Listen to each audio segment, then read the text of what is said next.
por favor, nos guarde la discreción de todo lo que usted ha visto tras bastidores aquí. Bueno, yo espero que... Bienvenido. Gracias, que eso no pase más que una discusión de compañeros de trabajo, como son ustedes. Claro. Así es. Fíjese, nosotros estamos viviendo una situación muy lamentable en estos momentos en el país. Una situación que era previsible. Nosotros, desde el sector empresarial, habíamos venido abogando porque unas elecciones tan complejas como la que acaba de pasar en el país se hicieran con una regla más clara, y para eso estamos abogando por la aprobación de la ley del partido y un régimen electoral diferente que normatizara, creara normas más fuertes, claro, a las que teníamos para que pudiera lograr un buen proceso.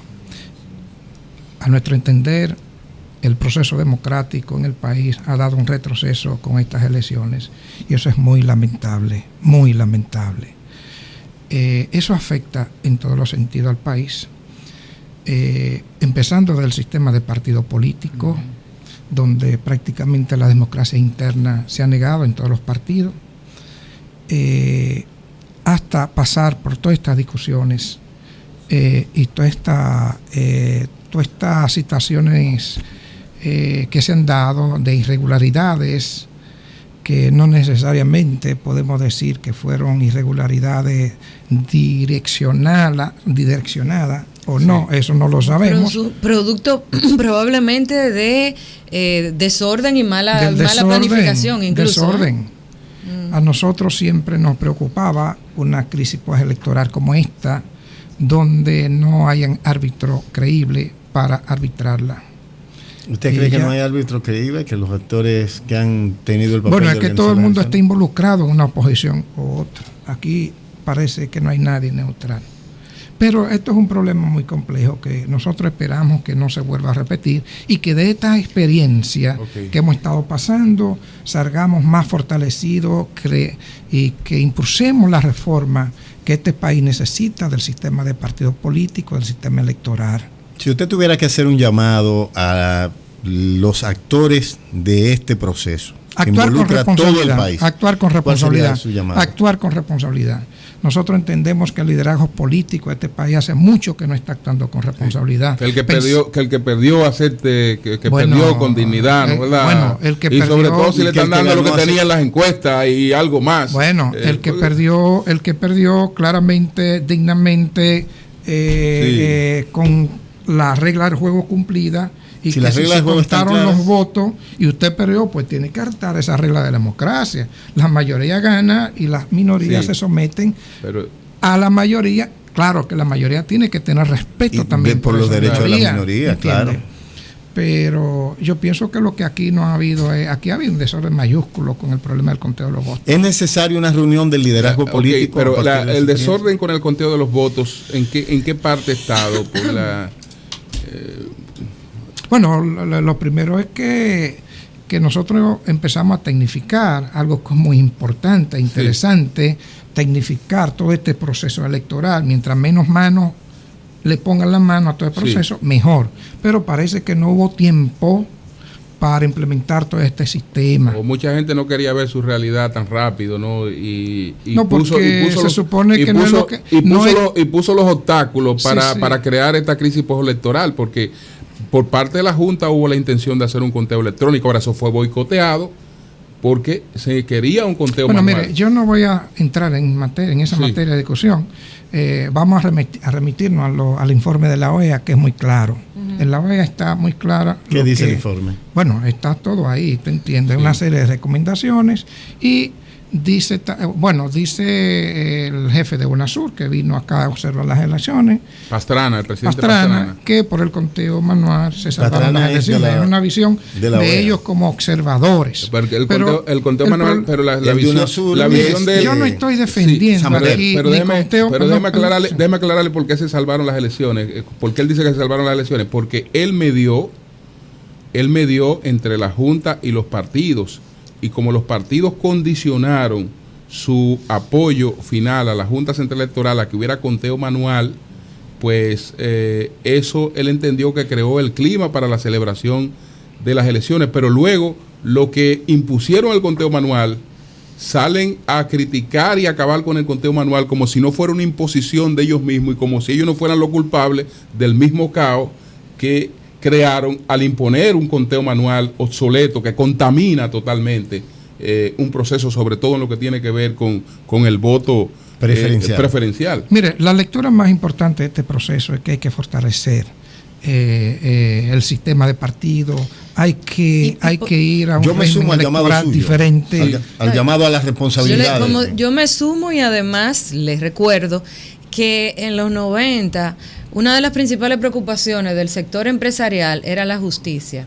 Y esa preocupación y seguimos del con sector, eso todavía, claro, pero eso fue lo que permitió la primera oleada de reformas. Claro. Y la Suprema Corte de Justicia, bueno, hubo un gran pacto político luego de la crisis electoral del 94 y eso generó cambios en la estructura de la justicia que hasta el día de hoy, de hecho, aunque tenemos todos y todas nuestras quejas, pues es una diferencia. Entonces, ¿habrá un liderazgo empresarial que empuje la necesaria reforma electoral?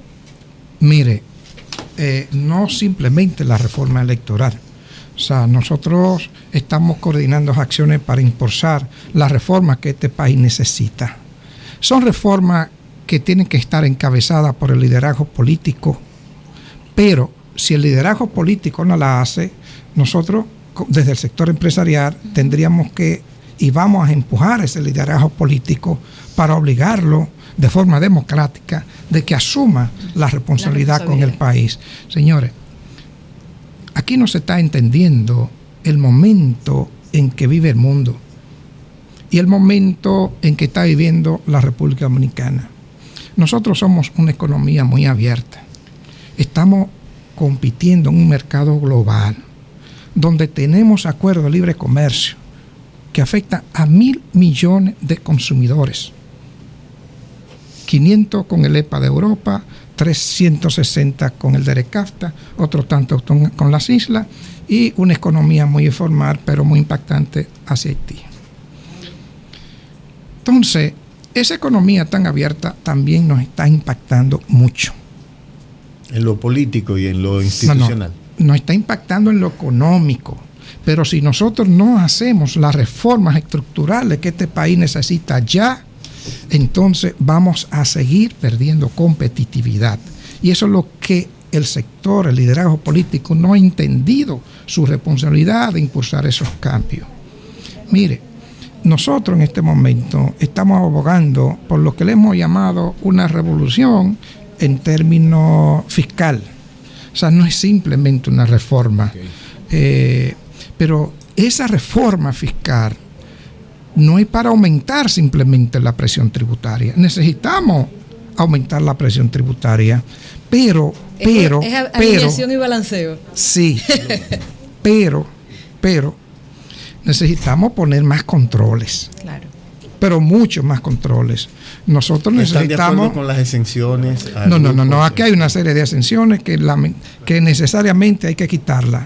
Se dice que el gasto tributario anda por el 6 pico, casi el 7%. Ahí hay muchas exenciones que no tienen ya razón de ser. Hay otras que sí habrá que dejarlas, pero hay otras que no tienen razón de ser. Aquí hay una iniquidad en términos tributarios también. Sí. Bueno, hay una situación de emergencia en la Junta Municipal de Villamella, hay enfrentamiento, una balacera. Tenemos a alguien que tiene los detalles. Seguimos aquí hasta que pero hay una balacera en la Junta de Santo Domingo Norte. Ojalá qué lástima. Esas cosas sí representan un retroceso. Lo que quería la Junta representaba un avance y los partidos lo boicotearon por su atraso. Y por su negativa a ver la realidad propia de sus pocos votos, muchos que no pasaron de un 0 e impusieron un conteo manual. Entonces, continuamos con la parte de... Y la verdad es, Julio, que esto incluso va a una pregunta para que todos opinemos con respecto a ello. La Junta anunció hace 2 años la licitación de los escáneres. Vamos a ver, yo creo que tenemos los detalles de lo de Villamella. Más importante. Buenos días, adelante. Sí, bueno. Víctor Santos, ¿qué es lo que pasa en Villamella? Bueno, mira, Julio, es una situación muy difícil. Los empleados están dentro, pero el vehículo de la presidenta del colegio fue tiroteado. No sé, creo que ella está herida. ¿Que está herida la presidenta del colegio? Sí, creo que está herida porque el vehículo de ella fue tiroteado y aún hay tiros y los empleados están dentro del local. ¿Eso es la Junta Municipal de Villamella? De Villamella, sí. Entonces, hasta hoy y hoy ha empezado un fuerte tiroteo. Ahora mismo se está ejecutando. Yo lógicamente me alejé del lugar. Pero cuando dice la presidenta del colegio, es la presidenta de la Junta. De la Junta. Sí, la presidenta de la Junta. De la Junta Municipal de Villamella. De Villamella. El vehículo de ellos ha sido tiroteado y los empleados están dentro, pero hay tiros por todos los lados. Lógicamente yo no me voy a quedar cerca de esa zona. ¿Quiénes están protestando ahí? Bueno, es un reclamo supuestamente para que se hagan nuevas elecciones, pero un disturbio personal está llevando la intranquilidad a toda la ciudadanía. Alguien debe intervenir para que las cosas no lleguen a mayor. Algunos candidatos pusieron el plazo hasta hoy, que si no se anunciaban nuevas elecciones hoy. Y así lo han hecho. Y van a desconocer. Y así lo han hecho. La llamada es que antes de que haya personas heridas de los empleados que están todavía. Pues seguiremos más adelante con detalles de estas informaciones. Bueno, ahí la confrontación es entre el alcalde del PRD, Francisco Fernández, y los seguidores de René Polanco, que aparece encabezando las votaciones. La votación. Así es. Bueno, pues continuamos con don Antonio Tavera Guzmán. Excusa de nuevo, él hablaba de las exenciones. A propósito del desorden. De las exenciones fiscales. Nosotros tenemos siempre también que estar actualizados. Entonces, continuamos. No, hablábamos de la gran reforma fiscal que tenemos que hacer. Y usted hablaba de algunas exenciones que ya no tienen sentido. Que ya no tiene sentido, algunas exenciones ya no tienen sentido. ¿Cómo cuáles, por ejemplo? Algunos sectores que ya están bastante desarrollados. ¿Usted cree que ya el turismo, aunque no le diga eso a Papo Blanco, que no le gusta mucho eso, y por eso que no quiere, por eso que no quiere acuerdo con el fondo, porque el fondo entiende que las exenciones al turismo Julio, no seas incidente. se van. Entonces, mire, para esa reforma tendremos que sentarnos todos los sectores y hacer una maqueta de lo que hay, desmontar la burocracia también, de lo que hay que hacer. Turismo y zona franca. Pero fíjese, yo pienso que hay un gran interés de parte del gobierno y de parte de los sectores empresariales de echar hacia adelante esta reforma. Y hay visiones compartidas, porque ya hemos estado conversando y hay visiones compartidas sobre lo que tiene que ser esta reforma, que no necesariamente implica subida de impuestos, no necesariamente implica eso. Ahora, lo que sí es que la presión tributaria tiene que subir, las recaudaciones tienen que subir, pero, ojo, tendrían que venir también una serie de leyes para transparentar el gasto, eficientizar el gasto y sobre todo ver cómo el gobierno dominicano no gasta una cantidad de dinero en nómina y en empleados que no están trabajando, porque ese dinero nos lo sacan a nosotros, los bolsillos. ¿Usted puede decir cuáles son esos sectores que cobran y no trabajan? ¿Dónde están? ¿Ustedes han hecho algún estudio para medir la tasa de retorno del empleo público? No, lo que pasa es que, fíjese, señor Lalú, que es muy probable que si usted hace un estudio desde el punto de vista funcional, empresarial, quizá hay 450.000 empleados y quizá la nómina pública debería estar en 200.000 empleados. Y todos sabemos lo que pasa con todo eso, ¿no? Pero ¿qué es lo que pasa? Porque es que nosotros nos quedamos ahí. Bueno. Todos sabemos, pero no decimos. Bueno, los niveles clientelares, los niveles aprovechar la campaña para decirle al gobierno, vamos a pactar el empleo público. Por escrito, por ejemplo, el empresariado sujeta o condiciona cualquier apoyo al proceso a que nosotros pactemos el empleo público o que pactemos el tema eléctrico o la seguridad, pero ustedes en la campaña no hicieron nada de eso, ¿no? Bueno, desde el sector empresarial nosotros hicimos propuestas, ¿no? Nosotros hicimos propuestas. Sí. Entonces, lamentablemente, desde el sector empresarial nosotros solamente podemos hacer propuestas y servir de contrapeso en un momento dado para impulsar esa propuesta. Recuerda el 2012 que se pactó el 4%. Claro. El 4% es un pacto de las elecciones del 2012. Y miren ahí cómo están los resultados. No, el 4% es un mandato de la Ley Nacional yo digo en la ejecución, Nacional de Desarrollo del 97 y nadie la cumplía. Así como el pacto fiscal es un mandato de esta ley, el pacto eléctrico también es otro mandato de esta ley. ¿Es necesario un pacto para que podamos aplicar la ley desde la administración pública? No debería existir estos pactos, señores. Pero sin los pactos no se consigue. Es de la ley. Señores, no deberíamos tener pacto para todo en este país, porque eso te dice las carencias institucionales que este país tiene. Ahora, ¿estos pactos son importantes ahora? Claro que son importantes porque carecemos de una institucionalidad funcional. Yo soy miembro del Consejo Económico y Social, donde estamos discutiendo el pacto eléctrico. Señores, pero los países hacen pacto para salir de crisis política y acuerdo político. O sea, no habría que hacer pactos para resolver un problema que una institución debería resolverlo. Ahora, tenemos que hacerlo porque la institución no lo resuelve. Entonces, es normal, siempre en los conteos manuales, hemos tenido conteos manuales en todos los ya dejamos los conteos, vamos a dejar los conteos, vamos a ya dejar los conteos tranquilos. Con el pacto eléctrico, por suerte, después de año y medio, pienso que ya estamos a la puerta de firmar acuerdos. ¿Quiénes han boicoteado el pacto eléctrico? No, aquí no ha habido boicot. No ha habido boicot. No creo que ha habido boicot. Ha habido mucho desacuerdo. Ha habido mucho desacuerdo. Intentaron boicoteárselo, Danilo lo dijo. No ha habido boicot. Fíjese, yo estaba ahí desde el primer momento y soy de los que dirige ese proceso. Ha habido mucho desacuerdo y fíjese, en una discusión donde se quiere llegar a consenso, siempre tú te vas a encontrar con muchas dificultades para llegar a estos consensos. De los sectores no necesariamente. Mire, obtener beneficios sobre los márgenes de sus pares de otros países. En todo el proceso de discusión, cada sector va a tratar de defender sus intereses. Siempre es así. Ahora, nosotros, desde el sector que yo represento, siempre he dicho y hemos dicho que el país está primero que los intereses particulares de los empresarios. Y hemos defendido siempre esa posición. Eso es verdad. O sea, eso es verdad. Siempre la hemos defendido. Históricamente nuestra asociación se ha caracterizado por eso. Y dentro del pacto eléctrico también nosotros hemos impulsado esa visión. Bueno, en la capitalización ustedes jugaron un papel importante. Tony Isa viene de ustedes, ¿verdad? Claro, fue un gran presidente, pasado presidente nuestro. Sí.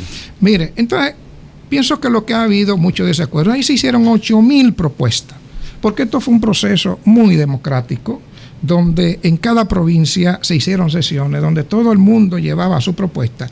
Esas 8,000 propuestas, finalmente hubo que compaginarlas y han quedado como en 1,000 propuestas. De esas 1,000 propuestas... Pero todavía eso es demasiado complejo. Demasiado. Dice Kissinger que cuando no se quiere hacer nada, se hace eso. De esas 800 propuestas, casi 1,000 propuestas, ya hemos llegado a la conclusión que hay 10 puntos generales que son los macros, que es con los cuales tenemos que ponernos de acuerdo. 10 puntos generales de 1,000 propuestas. O sea, 10 puntos. Por ejemplo, uno de ellos es el papel del Estado en el esquema eléctrico. Definir el papel del Estado en el esquema eléctrico. Desde el punto de vista empresarial, ¿ustedes son partidarios de que el Estado salga de la industria eléctrica? Mire, no necesariamente. No necesariamente. ¿Y cómo sería la participación? Mire, nosotros estamos abogando porque este problema se resuelva aquí ahora, con un esquema que lo resuelva.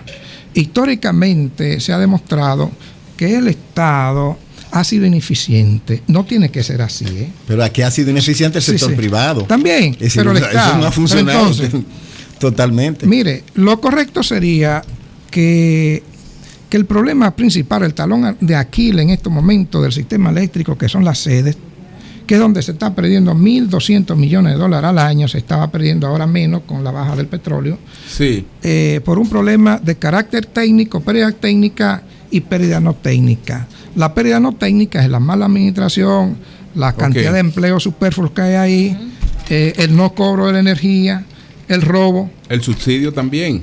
Estoy hablando, 1.200 millones. Sí, no, pero y las pérdidas técnicas son las malas redes que hay. El subsidio, además de las pérdidas técnicas, implica mantener una tarifa congelada, es decir, no reflejar los efectos político de una elevación de tarifas. Bueno, por eso fracasó la reforma. Por eso fracasó la reforma del sector eléctrico anterior. Pero tampoco eso, Julio, es bueno tomar en cuenta que es muy fácil que entonces que desde las EDE me cobren a mí, a ti que pagamos, lo de lo que no pagan. Sí, es decir, el papel de las EDE cobrarle. Aún así a nosotros nos cobran subsidiado. Pagamos muchísimo, pero dentro de lo que pagamos también hay un subsidio. Sí, mire, lo importante es que con esta firma del pacto eléctrico va a haber un plan de desarrollo del sector eléctrico a 25, 30 años. Lo importante entonces vendemos las EDE, es la propuesta de ustedes. Porque no funcionaron en mano privada. Mire, si hay que venderla, hay que venderla. Ahora, nadie quiere comprarla como está ahora la sede. Nadie compra un negocio que esté perdiendo el 34% de lo que compra. Bueno, eso es una visión también, que hay que decidirla, ¿no? Pero pienso y estamos optimistas que este problema se resuelve ahora. Sea que el Estado se quede con la sede, o sea que venda una parte y haya una unión, sector privado, sector público, para desarrollar estas empresas. Cristian, que nos está llamando, quien está en Villamella. Cristian Jiménez. Eury nos había dicho, nos escribió que la policía electoral tome control en la Junta de Villamella, que una empleada lo llamó llorando y asustada porque todavía hay una balacera, y esa misma presidenta de esa Junta Municipal había denunciado ayer que desconocidos tirotearon su residencia, que ella temía por su vida, y miren lo que está pasando hoy. Es verdad, estamos viviendo un retroceso, como dice don Antonio Tavera Guzmán.